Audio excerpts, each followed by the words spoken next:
Assalamualaikum warahmatullahi wabarakatuh. Jangan lupa like and share ya. Terima kasih.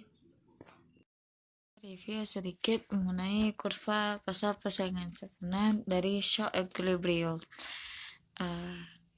Di mana kalau di shock equilibrium pasar persaingan sempurna bisa mengalami profit. Kapan? Yaitu kita buat dulu apa di sini. Ini adalah key. Sini ada apa? MR, ada MC, ada AE, ada AC, ada P.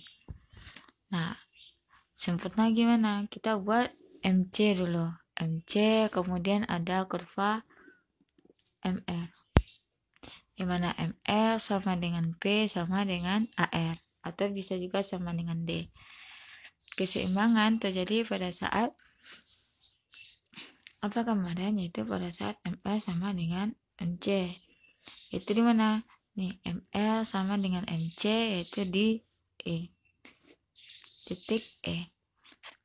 Tarik titik E ke bawah, maka kita bisa lagi dari pasar persaingan sempurna. Tarik ke garis P, titik E ke garis P, kebetulan sama, maka dia tetap. Ke kiri, maka ini adalah harga.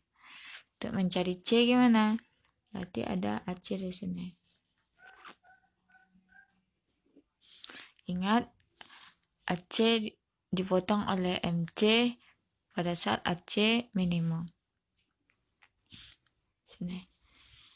Nah, tarik harga biaya yaitu dari titik equilibrium ke kurva AC di sini.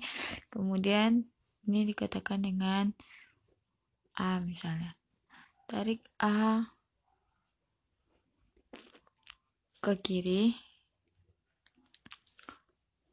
Nah, ini adalah C. Jadi kita bisa mendapatkan apa di sini? P lebih besar daripada C. Ini penjualan, OC aki adalah biaya. Maka kotak yang PE AC adalah profit.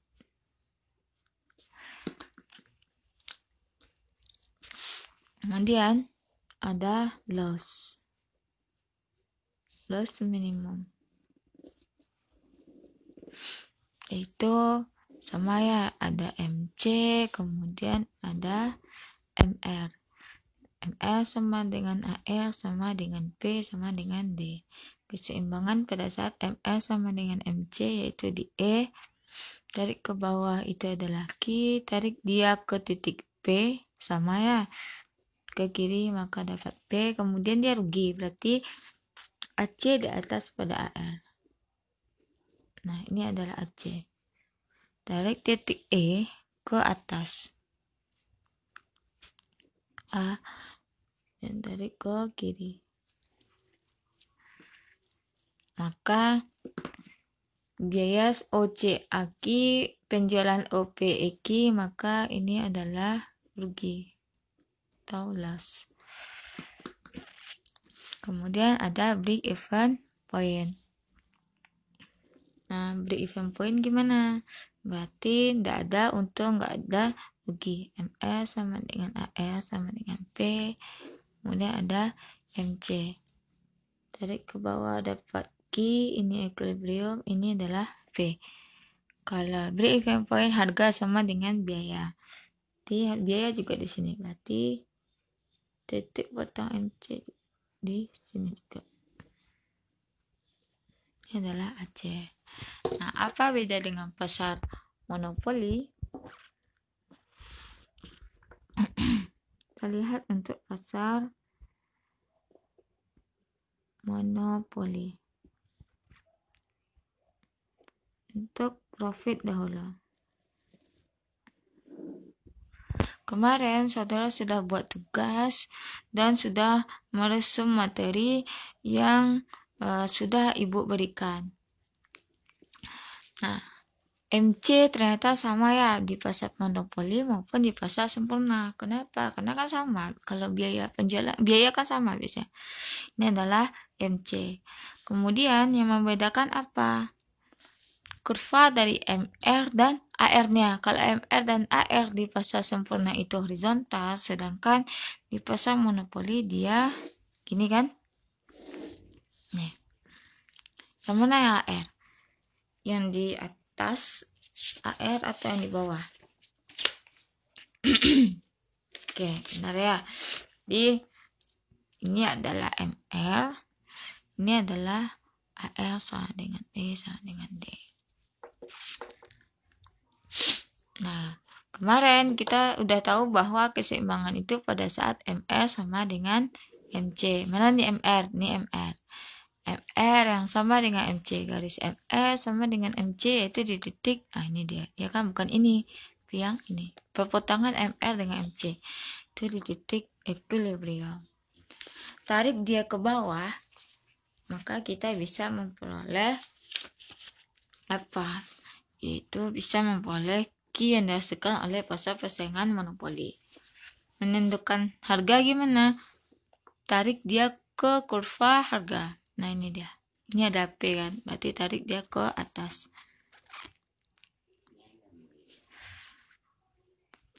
Tarik ke atas, maka baru tarik ke kiri. Maka ini yang P. Beda dengan yang tadi. Kalau yang tadi kan kebetulan P-nya itu memang sama dengan MR. Kalau di monopoli enggak.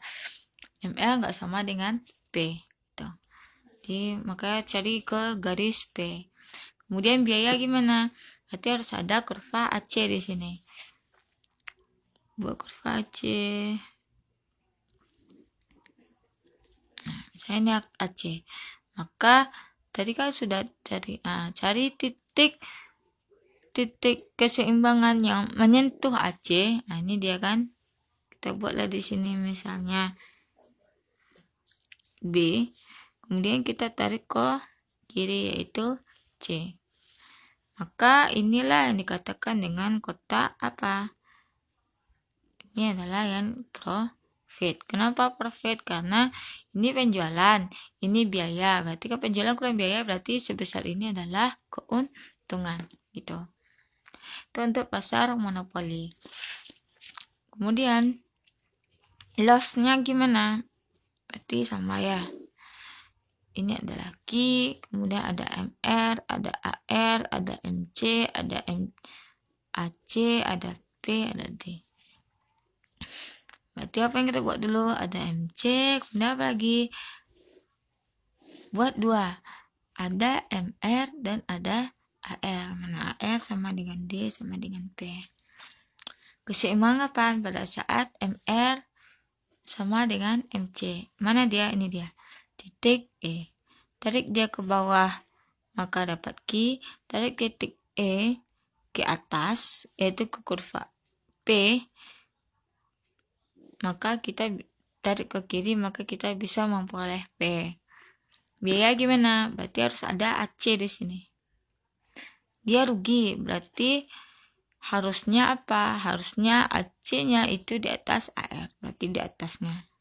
Inilah misalnya.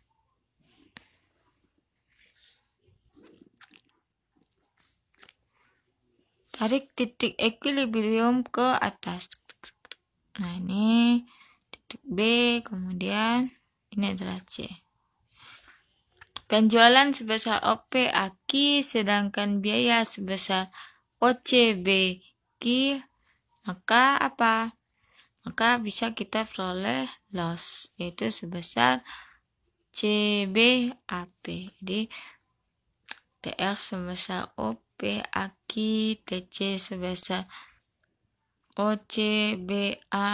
OCBQ, maka keuntungan negatif di CBAP atau dikatakan dengan loss sebesar CBAP. Nah, itu. Jadi bedanya monopoli dengan sempurna itu di kurva MR dan AR-nya. MR dan AR bagi pasar monopoli mengalami perubahan. Kenapa? Karena tadi monopoli bisa menentukan harga si penjualnya, sedangkan di pasar sempurna enggak. Nah, kalau untuk yang BEP gimana? Udah bisa ya semuanya. Jadi kalau di BEP, break even point, berarti kita buat MC, kemudian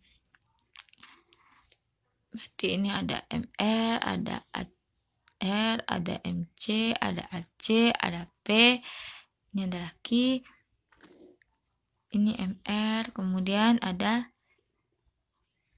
AR sama dengan P sama dengan D.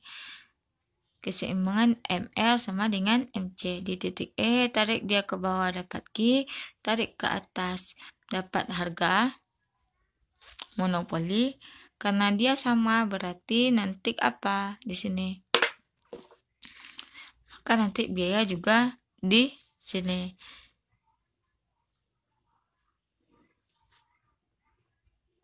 Nah, ini adalah Aceh.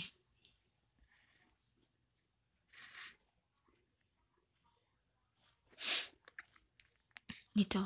Jadi pada saat ini yang dikatakan dengan break even point. Nah, sekarang kita masuk ke pasar monopolistis, yaitu pertemuan 14. Nah, apa bedanya pasar monopoli dengan pasar monopolistis?